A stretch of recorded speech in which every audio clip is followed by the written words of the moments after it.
Good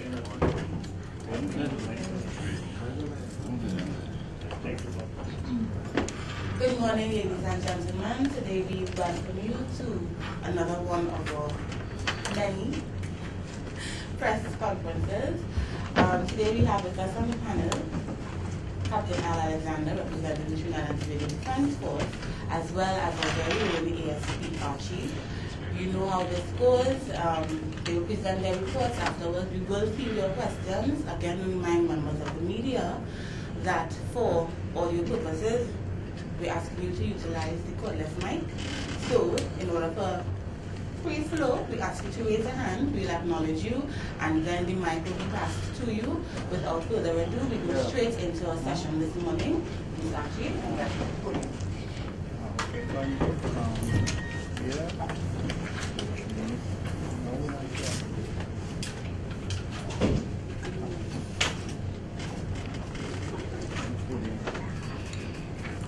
Good morning, ladies and gentlemen.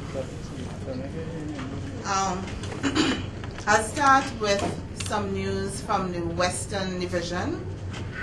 Around 8:20 p.m. on yesterday's date, Corporal Panu and officers of the tactical unit, including Detective Constable Thomas and other officers of the Western Division, were on patrol in the division when, acting on information received, went to a track off Factory Road, Diego Martin, where they found a silver magazine containing 10 rounds of ammunition. No one was arrested with that find. Later the said night, they went to an abandoned house on Quarry Street, Diego Martin, where one green bulletproof vest was found.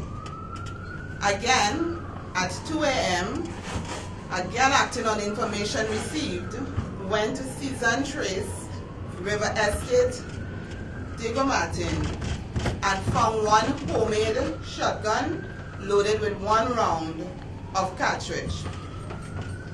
Around 3 a.m., the said officers went to Savannah Trace, Bagatelle, where another homemade shotgun with 7 rounds of 12-gauge cartridges and 1 black bulletproof vest were found. No one was arrested in all cases. And in the Eastern Division, around 5:30 p.m.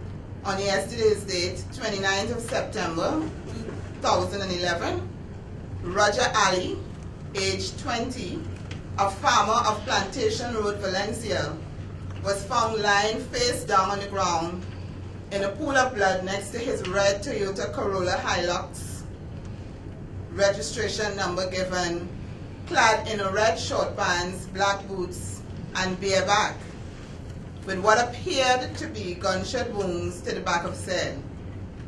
The body was discovered by the victim's brother, who then contacted the Valencia Police Post. A party of police officers, inclusive of the crime scene investigators and the police photographer, visited the scene. The DMO pronounced him dead and ordered his removal to the Sandy Grande County Hospital, pending a post-mortem examination, which is scheduled for today. No suspects have been arrested with that report.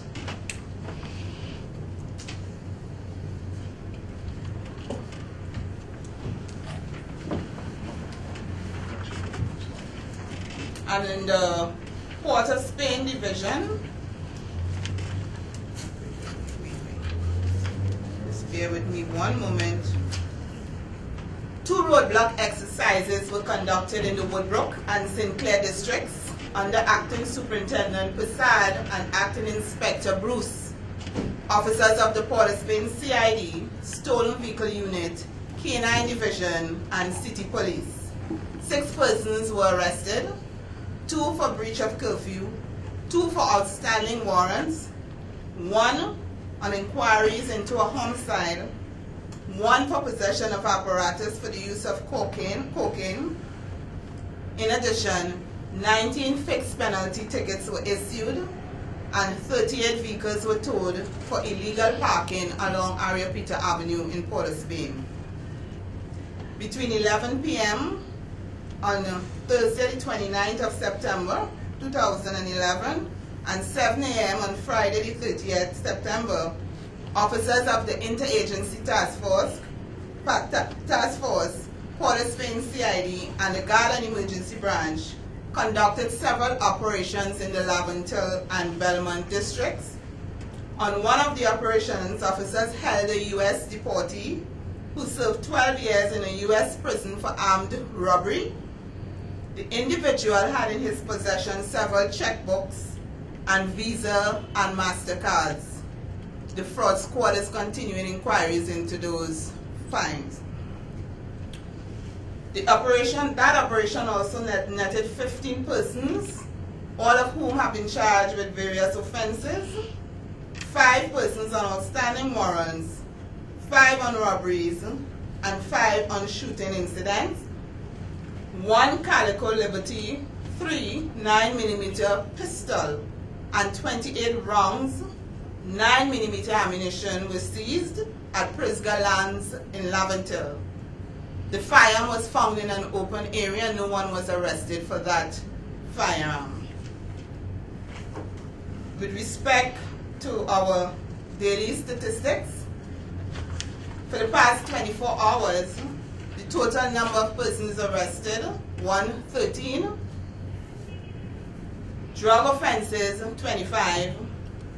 Breach of curfew, 5. Other offenses, 1. Serious offenses, 18. Outstanding warrants, 39. Inquiries, 19. Traffic offenses, 6. Fixed penalty notices, 44. Firearm ammunition, 3. 33 rounds. And we have the total number of persons arrested since the 23rd of August to today's date, 3,451. Drug offenses, 648. Other offenses, 148. Serious offenses, 701. Homicide investigations, 56. Breach of curfew, 182. Inquiries, 375. Traffic offenses, 694. Ammunition, 12,363 plus 29 magazines. Firearms seized, 115. And outstanding warrants, 892. Thank you, ladies and gentlemen.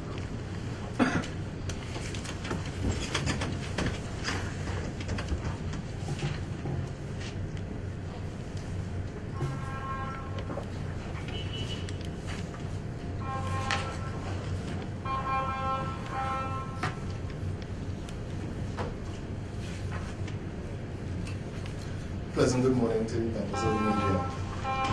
It's wonderful to have for today to be Friday. Looking forward to a restful weekend. Right.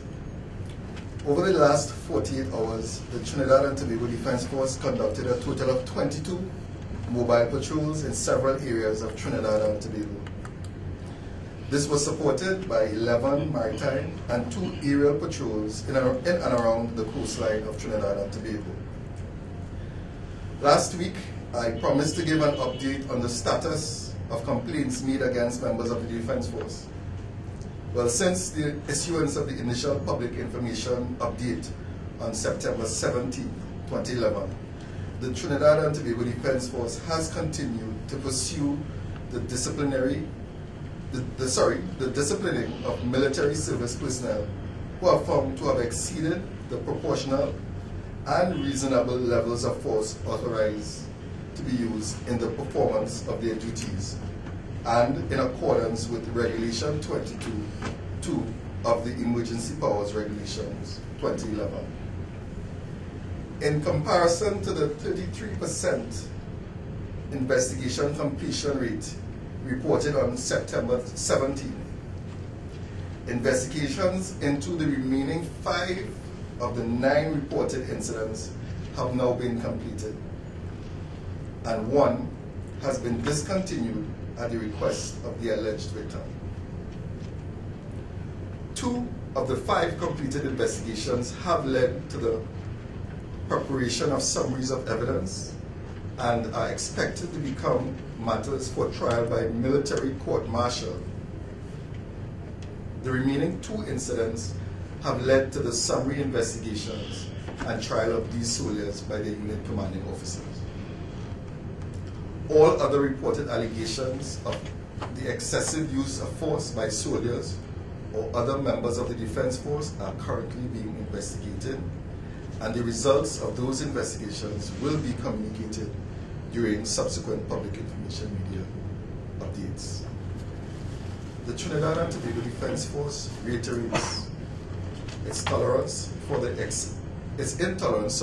excessive use of force by military personnel during the performance of their duties, and reassures the citizens of Trinidad and Tobago that such acts will be punished in accordance with military justice without delay. The Defense Force also underscores that these incidents should in no way sully the dedication, commitment, and human service along being provided by the Army and the other formations. This is evident by the number of drugs, seizures, arms and ammunition recoveries over the period of this state of emergency. I would like to end by sharing with you our new radio ad that is expected to hit the airwaves on Monday, which encourages the public to use the hotline numbers. We want you to join us in the fight against crime. The Trinidad and Tobago Defense Force is presently engaged in a fight on crime in support of the Trinidad and Tobago Police Service. The main objectives of this exercise are to stop homicides, eradicate gangs, seize firearms and ammunition, and seize illegal narcotics. The Trinidad and Tobago Defense Force is seeking your assistance in achieving these objectives. The following hotlines have been established for you to share the information you have with us. 800-0699, 800-0700, and 800-8833. Your nation is depending on you.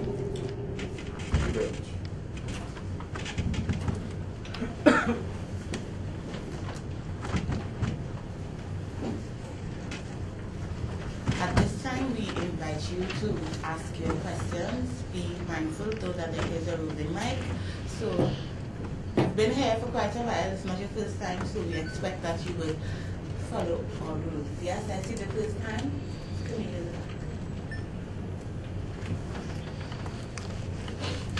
What I'd like to know is, with all these discovery and seizures made in Western Division, there was quite a number that was named within the past few weeks. How come there are no arrests made during all this time? They're always finding this, finding that, and nobody's being found next to one, near one, in connection with one? Nothing's going on with that? What this tells us is that the request we are making from members of the public to call in with information, that we have been having that cooperation from members of the public. Most of the information is coming from members of the public. And we'd like to thank the members of the public very much for sharing that information, and that they should also continue. Ms. Audrey, good morning. We wanted to find out with the recovery of firearms. I know that investigations will take place to discover if they've ever been used in any criminal acts. Have you all up to this point been able to determine if any of the guns found or recovered during the SOE have been used in criminal offenses, and if so, how many may have been used? Or we are still awaiting analysis of the weapons. Some were taken to the Forensic Science Center, and we have not had any results as yet. Piggybacking on Camille's question, are people now given more information under the SOE than prior to the SOE? Well, it would seem that people have been happening to the call, because we have been having a lot of reports, people calling in.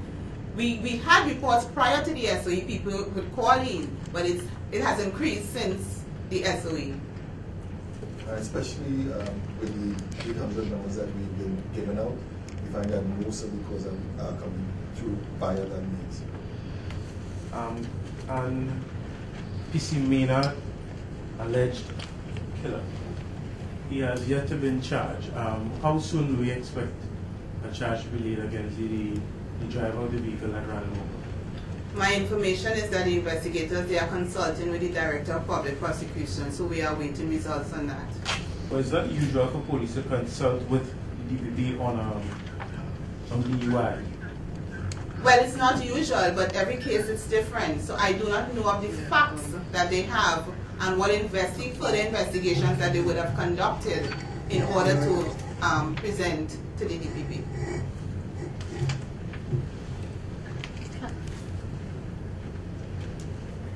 Captain Alexander, regarding the investigations that have already taken place against and disciplining of soldiers, particularly found to be using excessive force, can you tell us what sort of action have been taken against some of these persons and the completed investigations? Yes. Some persons have been what we call confined to barracks for a particular periods of time. The period may be as much as 14 days, and some have been referred for further, their matters have been referred upwards for military court martial. What areas did these complaints come from? Variety of areas, Gaspagandi, down the islands, Point Fortin, and we also had one from Santa Cruz. And Captain, further to that, can you tell us when these military court martials might be starting, or how soon, or? I know that the commanding officer of the regiment wants it to start as soon as possible. And I know that our legal officer is making every effort to ensure that it begins on time. We too at the military believe that justice delayed is justice denied. Captain Alexander, about approximately between last week and the week before that, 16 officers complained that they were in custody and being held against their will down at Tetron Barracks. What is the status with these officers at the moment? Absolutely not aware of that, yes. We'll take two more questions. I would want to say something here. Today is Friday, and from our statistics, it has shown that 40% of our road fatalities occur on a weekend. I would want to take this opportunity to warn drivers of driving under the influence of drinking and driving. We continue to urge motorists that the road fatality, one of our strategic objectives is road safety. And again, as the weekend begins, we would want to warn them to desist from driving under the influence. Thank you. No further questions. Well, we thank you for your time again today, and we wish you a safe and wonderful weekend. We'll see you again on Monday. Thank you very much.